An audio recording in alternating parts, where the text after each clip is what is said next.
In 2009, an entire family vanished in rural Oklahoma. A father, a mother, and their 6-year-old daughter. Their truck was found abandoned. Their dog was left behind.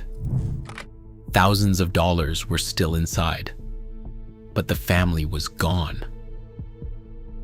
Bobby Jamison was 44 years old, a man who worked with his hands, sometimes in construction, sometimes on odd jobs around Eufaula, Oklahoma.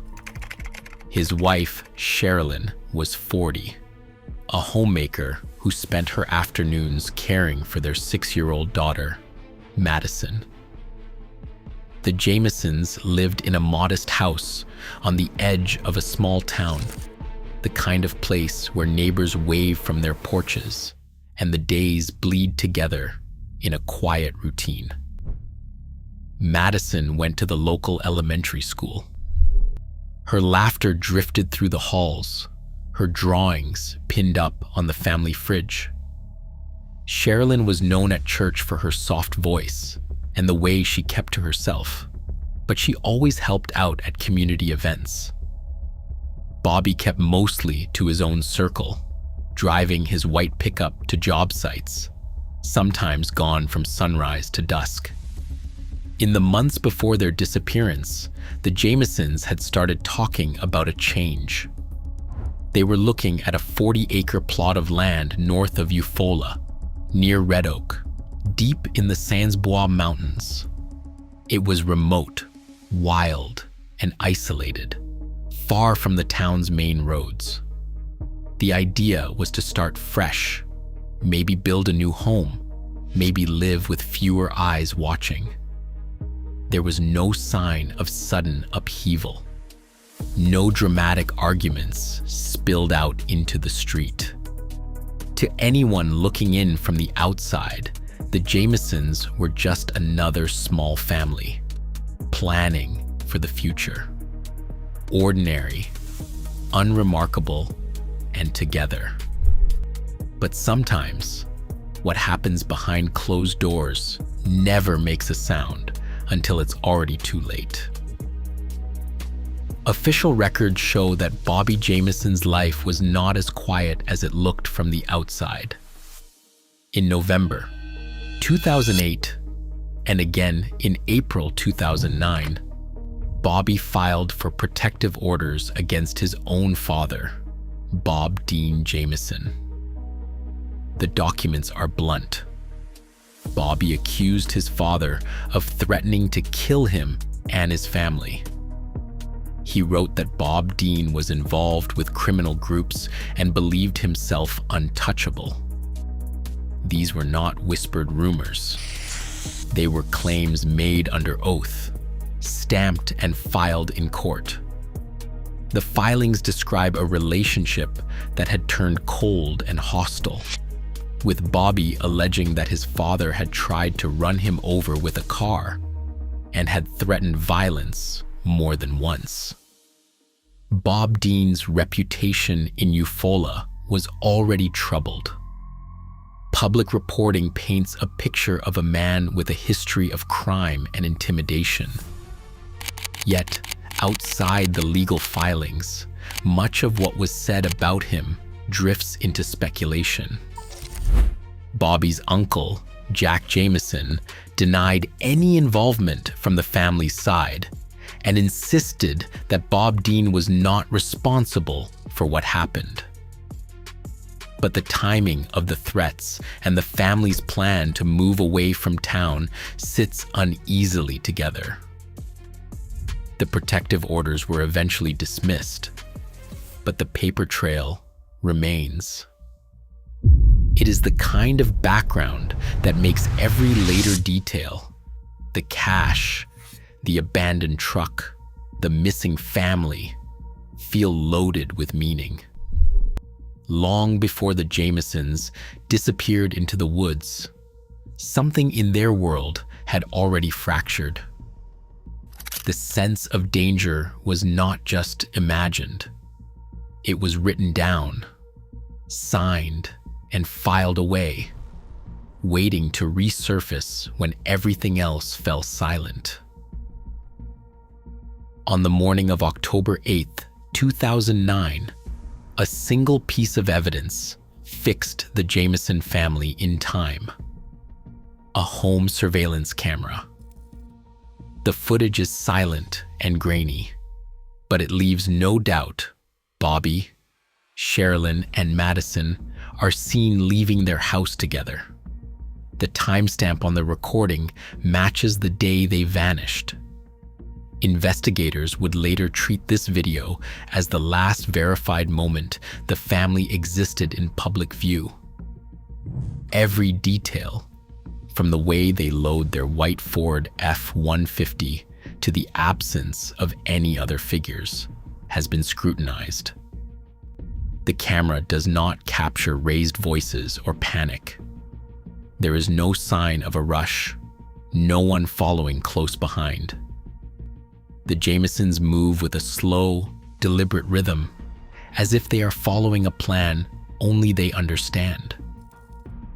What the footage gives is certainty. They left home that morning, all three accounted for. What it does not give is anything beyond that line of sight. The camera's reach ends at the edge of the property. After the truck pulls away, there are no more images, no more clues about where the Jamisons went or what happened next. No traffic cameras, no gas station tape, no cell phone pings along the route. The rest is darkness. For investigators, this footage became both a starting line and a wall. It proves the family left, but nothing about where they were headed, what they encountered, or why they would never return. The question lingers, heavy and unresolved. After the Jamisons vanished from their own driveway, where did the road take them? The white Ford F-150 sat alone on a narrow dirt road, miles from the nearest house, its presence both obvious and impossible to explain. The truck hadn't been hidden, just left, parked as if the family might return at any moment. But inside, the details grew stranger. The Jamisons' dog, Maisie, was still alive in the cab, weak and gaunt, her ribs sharp beneath matted fur. She had survived on scraps and hope, but barely. Investigators found her curled on a seat, eyes dull, the only living witness to whatever happened. The rest of the scene was a study in contradictions. Nearly $32,000 in cash, bundled in envelopes and scattered beneath a seat, had gone untouched. Wallets, cell phones, and identification lay in plain sight. Medication bottles, a GPS unit, and a family photo were all there, as if the Jamisons had just stepped out for a walk. Even a small suitcase, Sherilynn's, according to friends, was missing. But everything else remained. The keys were left in the ignition, yet reports conflict on whether the doors were locked or left open. Some officers swore the truck was sealed tight. Others remembered it as unlocked. No forced entry, no broken windows, no footprints in the soft earth around the vehicle.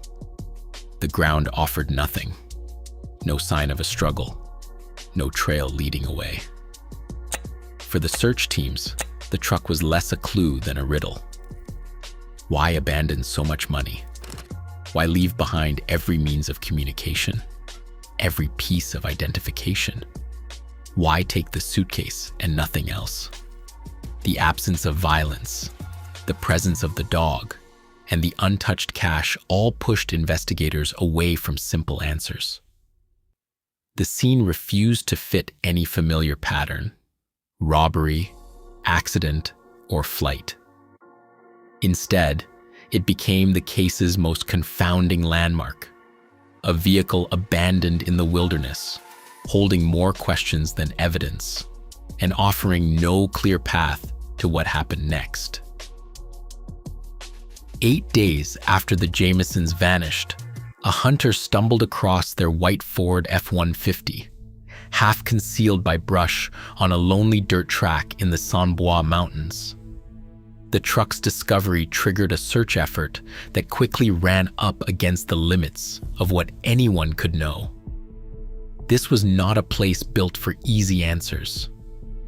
The landscape stretched for miles, with dense woods, tangled undergrowth, and steep, rocky slopes that swallowed sound and erased footprints. Even in daylight, the terrain felt claustrophobic, every path twisting back on itself, every clearing just another dead end. Law enforcement arrived fast, but the trail was already cold. The last verified sighting was the home surveillance footage from October 8th. After that, there was nothing. No cell phone signals, no confirmed stops, not even a gas station clerk with a memory to offer. The truck sat less than a mile from the land the family had been interested in, but there was no sign they had ever made it to the property. No neighbors reported seeing them. No tire tracks led away from the truck. The ground around the vehicle was hard-packed and dry, refusing to give up a single clue. Search teams fanned out on foot, with dogs and all-terrain vehicles, combing the woods for anything: a scrap of clothing, a footprint, a sign of life. Helicopters swept low, their rotors stirring up dust, but finding nothing. The search grid expanded, then contracted, then expanded again, each day drawing a tighter circle around the unanswered question: where had the Jamisons gone? The lack of evidence turned the search into a waiting game. With every hour, the odds of a quick resolution faded. The woods kept their secrets. The timeline stretched from hours to days, then to weeks, and still there was no trace of Bobby, Sherilynn, or Madyson. The case did not just go cold. It vanished into the space between 2 points on a map, leaving only silence and the uneasy knowledge that, in this part of Oklahoma, a family could disappear and the world might never know how. Before moving forward, a brief warning. The next moments involve the discovery of human remains. This part of the story is difficult, but necessary to understand the full weight of what happened. 4 years after the Jamisons vanished, hunters moving through the dense woods near Red Oak stumbled across something they could not ignore. Scattered among the leaves and underbrush, less than 3 miles from where the family's truck had been found, were skeletal remains, 3 sets tangled in the silence of the forest. The find brought an end to years of waiting, but not to the questions. Law enforcement sealed off the area, collecting every fragment, every possible clue. Forensic teams worked methodically, careful not to disturb more than they had to. The process was slow, deliberate. No one rushed to judgment. Identification did not come from guesswork or rumor. The Oklahoma Medical Examiner's Office relied on dental records, DNA analysis, and comparison with the family's known medical histories. In July 2014, after months of examination, the remains were officially identified as Bobby Jamison, Sherilynn Jamison, and their daughter, Madyson. The confirmation closed one chapter. The case was no longer a missing persons file. It was now a death investigation, and the tragedy was no longer abstract. But the discovery answered only the simplest question.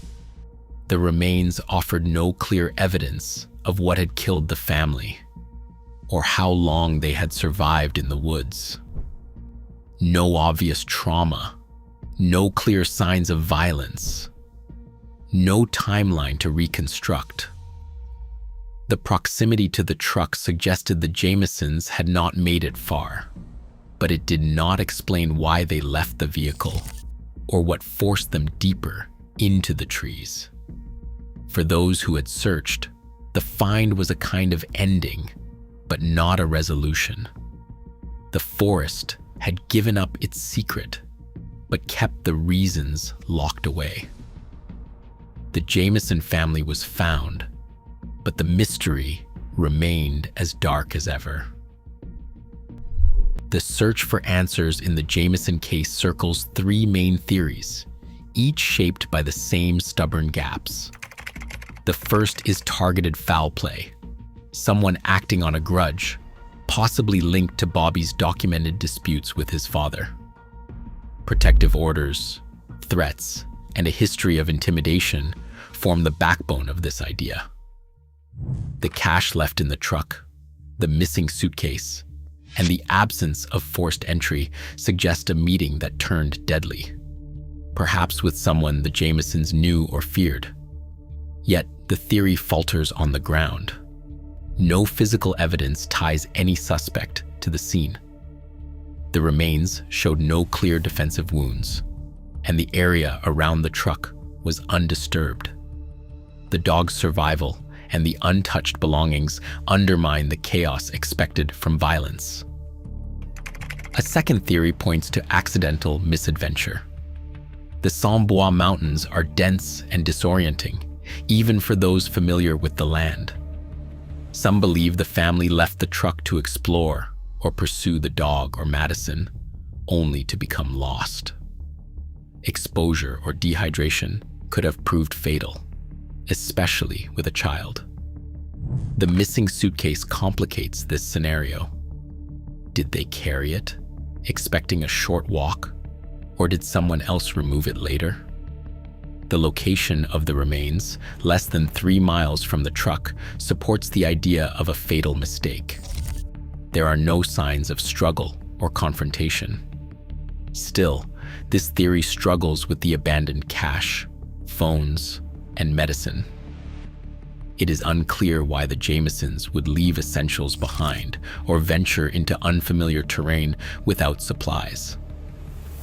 A third, less supported theory suggests the family disappeared by choice, seeking a new beginning or fleeing an unknown threat. The cash and missing suitcase have been interpreted as signs of a planned escape. But if so, the plan ended abruptly in the woods, within walking distance of their vehicle. There is no evidence of new identities or sightings after their disappearance. DNA and dental records confirm the remains, closing the door on a secret second life. The missing suitcase remains the most confounding detail. Its contents are unknown. Speculation ranges from cash to documents or a weapon. Its absence unsettles every theory. Each answer only leads to more questions, leaving the case suspended between probability and doubt. Every attempt to solve the Jamison case runs into the same wall. The record never becomes a map. The evidence, as it stands, draws only 2 clear lines. The family leaves their home on October 8th, 2009, and their truck surfaces 8 days later on a dirt track in the Sans Bois Mountains. Everything in between is shadow. There are no time-stamped receipts, no gas station footage, no cell phone pings marking the miles. The cell phone found in the truck last connected to a tower near their home, then fell silent. No camera, no automated license plate reader, no eyewitness ever fills in the hours between the driveway and the woods. Even the most basic question, what route did they take, remains unanswered. Official documents don't tie the story together. The police reports, the evidence logs, the chain of custody records are detailed, precise, but they only describe what was found, not how the family moved through the world in those final hours. Scene details drift between sources. Some officers remember locked doors, others say they were open. The missing suitcase is described as a key clue, but its contents are never listed. The cash under the seat is counted and photographed, but no one knows if it was meant for a land deal, a payoff, or something else entirely. The public record is a patchwork, stitched together from primary documents, interviews, and press releases. It resists being read as a single, unbroken narrative. There's a temptation to fill the gaps with theory, to smooth over the rough edges with speculation. But the case remains open because the middle is missing. The evidence never becomes a minute-by-minute account. No theory, whether foul play, accident, or planned escape, can explain every detail without leaving something out. The real horror is not just in what happened to the Jamison family, but in how many questions survived the investigation. The mystery is not only their disappearance, but the silence that followed. For those who study the case, the only responsible path is to read carefully, separate what's confirmed from what's assumed, and treat every source with skepticism. The story belongs to the record, not to rumor. Anyone drawn in by the mystery should remember, real people are left behind. Curiosity is natural, but harassment is not. The unanswered questions here are a burden and a warning about how little the evidence can sometimes give back. Years later, Oklahoma's woods still keep their secrets. The Jamisons' remains were found, but answers never followed, leaving a chilling void that no theory fills. Each year, thousands vanish in America, their stories dissolving into rumor and speculation. What happened here could happen anywhere, to anyone. Some mysteries are swallowed whole, and we're left haunted by what we'll never know. What do you believe hides in the silence?